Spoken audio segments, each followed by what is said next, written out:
E agora a gente vai falar de um assunto também muito importante. E o caso da menina de 2 anos que foi abusada sexualmente pelo avô em Campos traz à tona essa triste realidade. A maioria dos crimes são cometidos por pessoas próximas, inclusive familiares, e deixam traumas na vítima para o resto da vida. Gleice tem 46 anos, constituiu família e tem 2 filhos. Ela foi estuprada ainda na infância. Os abusos começaram antes mesmo dos 4 anos e seguiram até os 11, quando a mãe dela descobriu o que acontecia dentro da própria casa. O estuprador era o pai de Gleice. Mesmo depois de tantos anos após o crime, a vida dela ficou marcada para sempre. Eu não recordo quando começou, né? Eu recordo quando terminou, que foi com os 11 anos. E eu nunca falei, antes dos 11 anos eu nunca falei nada para ninguém. Porque eu achava que, no caso, minha mãe ia brigar comigo. Eu achava que ela ia brigar. Então eu nunca falei. Mas também eu nunca fui ameaçada para não falar. Então, de certa forma, eu deveria me sentir culpada. Eu só era criança triste, chorava à toa. Eu sempre fui uma aluna média. Se eu estudasse mais um pouco, eu tirava notas boas. Mas muitas vezes eu não conseguia, porque eu pensava nisso o tempo todo. Então eu não consegui. Eu terminei o ensino médio, comecei a faculdade, mas também não terminei. Tentei 3 vezes, não consegui, porque eu só pensava nisso. Isso durou muitos anos. Sempre me atrapalhou a desenvolver. Hoje, a confeiteira já consegue falar sobre o assunto sem chorar e se sente com a responsabilidade de conscientizar as famílias. O caso da menina, de apenas 2 anos, estuprada pelo avô de 52, em Campos dos Goytacazes, no norte do Rio, trouxe à tona novamente dores que estavam esquecidas. Não tem como esquecer a situação que eu passei. A marca, acho que fica pro resto da vida. Só não dói mais como doía antes. Hoje eu posso falar com você como uma forma de alertar outras pessoas sem me machucar. Revoltante, absurdo, não tem como uma pessoa ter coragem de fazer isso com uma criança. Como eu passei, quando eu vi a reportagem, só me causou revolta. Revolta de ter... Por isso que eu estou aqui, porque eu quis fazer alguma coisa, alertar, que eu falava sempre assim, que não é possível ter passado por isso tudo que eu passei e guardar só para mim. Alertar os pais, professores, né?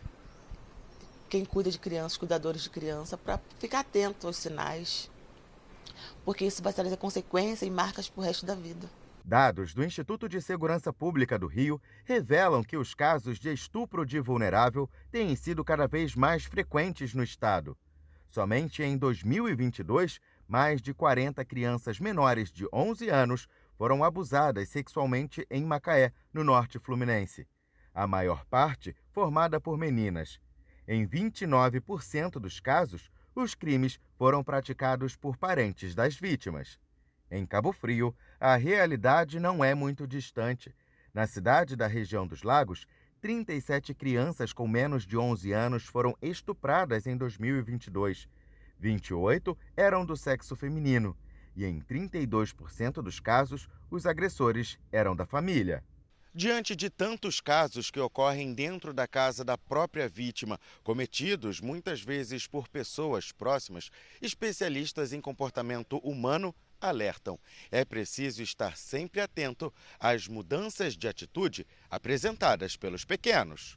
Este psicanalista explica que essas alterações podem estar ligadas ao abuso. Algumas crianças extrovertidas que passam a ser mais retraídas, que apresentam medo excessivo ou dor nas genitálias, podem ter sofrido a violação.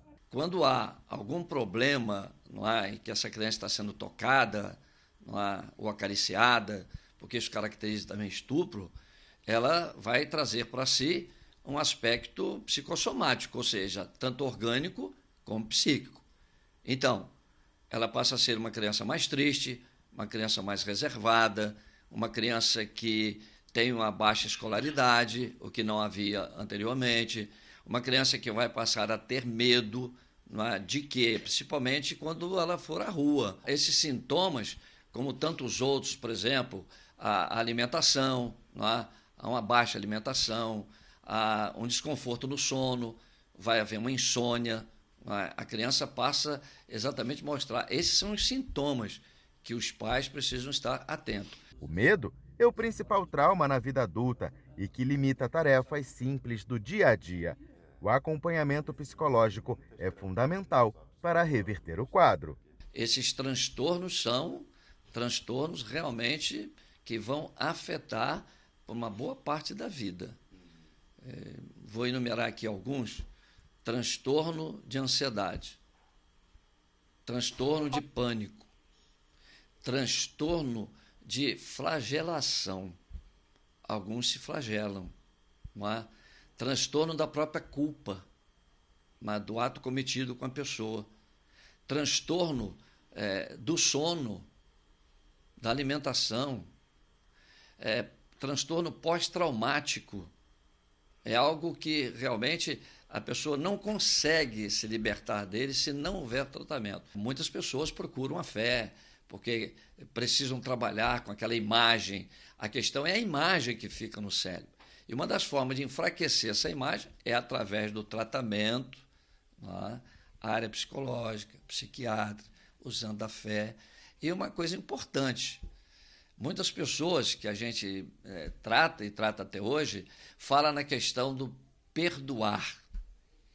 Isso é importante, a pessoa coloca, eu que sofri esse abuso, liberar esse perdão, para que eu, às vezes, que lembrar com mais leveza, perfeitamente. Esquecer você não vai, então libera. É difícil falar como vai perdoar uma pessoa que foi ele que me feriu, mas o perdão é uma decisão, não é um sentimento. Então eu decidi perdoar porque fazia mal para mim. E hoje em dia eu quero usar a minha história para poder abençoar alguém, poder ajudar alguém, para poder alertar alguém. Se conseguir, com tudo que eu passei, com toda a dor que eu passei, conseguir alertar uma família, salvar uma criança, já vai ter valido a pena. Gleice, olha, muito obrigada, viu? Em nome aqui de toda a nossa equipe do jornalismo da Record TV, muito obrigada pela sua iniciativa. Depois que você viu a repercussão dessa matéria, você se sentiu tocada, entrou em contato com a nossa produção e pediu espaço para falar. E a gente teve o cuidado, né? Olha, Gleice, eu sei porque a produção compartilhou, e o cuidado, né, de proteger. Às vezes a pessoa não quer, gente, ela não quer mostrar o seu rosto, não é porque tem vergonha, porque tem dor, porque está machucado, como a gente viu aí o médico falar, mas ela não, eu quero falar, eu quero mostrar, porque eu quero servir de instrumento. Está servindo, Gleice, está servindo.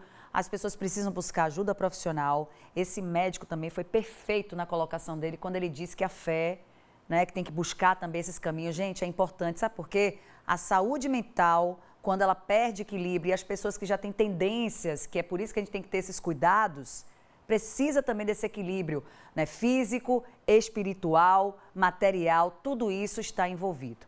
Então, a gente faz aí o nosso papel também em relação à informação. Vamos estar atentos aos cuidados com os nossos familiares. É um dever de todos.